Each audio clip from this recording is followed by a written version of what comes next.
दोस्तों, भारत में रामायण और महाभारत बेहद चर्चित विषय रहे हैं। इन दोनों से जुड़ी कई सारी ऐसी बातें हैं जो न केवल रोचक हैं बल्कि उन्हें और जानने की जिज्ञासा भी रहती है। महाभारत हम बचपन से देखते आ रहे हैं और जब भी हमें महाभारत कालीन कोई वस्तु दिख जाती है तो हमारा रोमांच चरम सीमा पर पहुंच जाता है।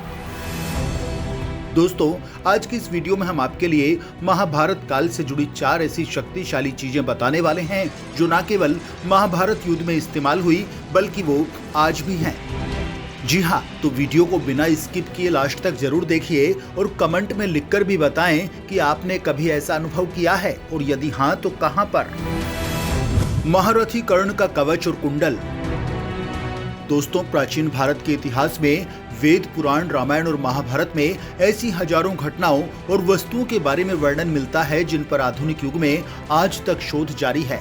और आज हम आपको महाभारत में छुपाई गई ऐसी 4 शक्तियों के बारे में बताएंगे जो यदि आज के कलयुग में किसी मनुष्य को मिल गई तो वो पूरी मानवता को नष्ट कर सकता है। इसमें सबसे पहला नाम आता है कर्ण के कवच और कुंड का। ऐसा कहा जाता है कि कर्ण की कवच कुंडल लेने के बाद देवराज इंद्र स्वर्ग में प्रवेश नहीं कर पाए क्योंकि उन्होंने इस कवच और कुंडल को झूठ से प्राप्त किया था और स्वर्ग में किसी भी छोटी चीज को अंदर नहीं ले जाया जा सकता। ऐसे में उन्होंने इसे समुद्र किनारे पर किसी स्थान पर छुपा दिया। कोई कहता है कि इसे ओम पर्वत पर छुपाया गया और इसके बाद चंद्रदेव ने ये देखकर वो कवच और कुंडल चुरा लिया और वहां से भागे।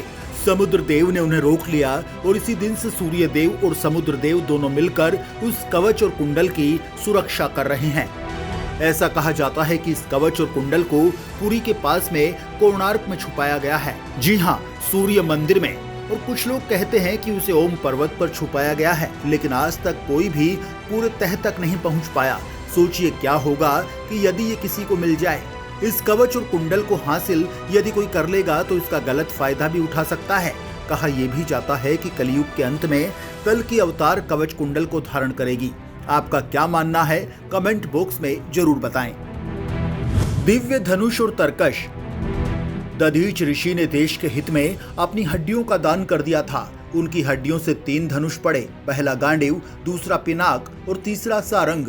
इसके अलावा उनकी छाती की हड्डी से इंद्रदेव का वज्र हथियार बनाया गया। पिनाक धनुष शिवजी के पास था जिसे रावण ने ले लिया। वहीं रावण परशुराम जी के पास चला गया। परशुराम जी ने इसे राजा जनक को दिया।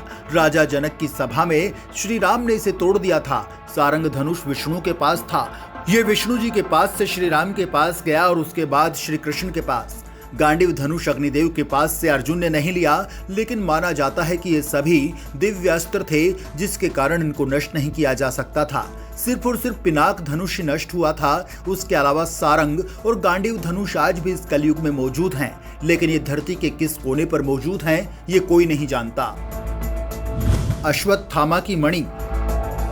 मणि एक प्रकार का चमत्कारी पत्थर होता है। मणि को हीरे की श्रेणी में रखा जाता है।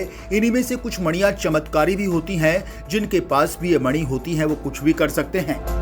रावण ने कुबेर से चंद्रकांत नाम की मणि छीन ली थी। वो मणि आजकल मेघनाथ मंदिर में विद्यमान है। द्रोणाचार्य के बेटे अश्वत्थामा के पास भी एक चमत्कारिक मणि था जिसके बल पर वह शक्तियों की सहायता से अमर हो गया था और श्री कृष्ण ने उसकी मणि को उससे छीन लिया था। कहते हैं कि अर्जुन ने यह मणि द्रौपदी को दे दी थी। इसके बाद द्रौपदी ने युधिष्ठिर के अधिकार में रख दी। युधिष्ठिर के पास से मणि किसके पास चली गई इसका उल्लेख महाभारत में नहीं मिलता, लेकिन शिव महापुराण के अनुसार अश्वत्थामा आज भी जीवित हैं और गंगा के किनारे निवास करते हैं। लेकिन उनका निवास कहाँ है ये कोई नहीं जानता। लेकिन कहा यह भी जाता है कि अश्वत्थामा की मणि आज तक सही सलामत है, लेकिन कहाँ पर है, किसके पास है ये कोई नहीं जानता।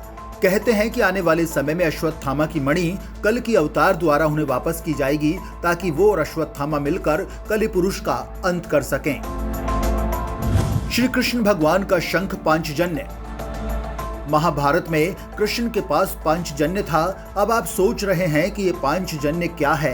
दरअसल पांचजन्य भगवान कृष्ण का शंख था। अर्जुन के पास देवदत्त और युधिष्ठिर के पास अनंत विजय, भीष्म के पास पौंड्रिक, नकुल के पास सुघोष और वहीं सहदेव के पास मणिपुष्प था। सभी के शंखों का महत्व और शक्ति अलग अलग थी। शंखों की शक्ति और चमत्कारों का वर्णन महाभारत और पुराणों में मिलता है। समुद्र मंथन के दौरान इस पांचजन्य शंख की उत्पत्ति हुई थी। शंख को विजय, समृद्धि, सुख शांति, यश, कीर्ति और लक्ष्मी का प्रतीक माना जाता है। कहा जाता है कि शंख के हरियाणा के करनाल में होने के किस्से कहे गए हैं। माना यह भी जाता है कि ये करनाल से 15 किलोमीटर दूर पश्चिम में काछवा और बहलोलपुर गांव में स्थित किसी पाराशर ऋषि के आश्रम में रखा हुआ है। लेकिन इसके पीछे का सच क्या है, कोई नहीं जानता। इसको लेकर आपके क्या विचार हैं दोस्तों, आप कमेंट बॉक्स में हमें जरूर बताएं। और ये भी बताएं कि यदि ये चारों वस्तुएं किसी व्यक्ति को मिल गई तो उसके बाद क्या होगा।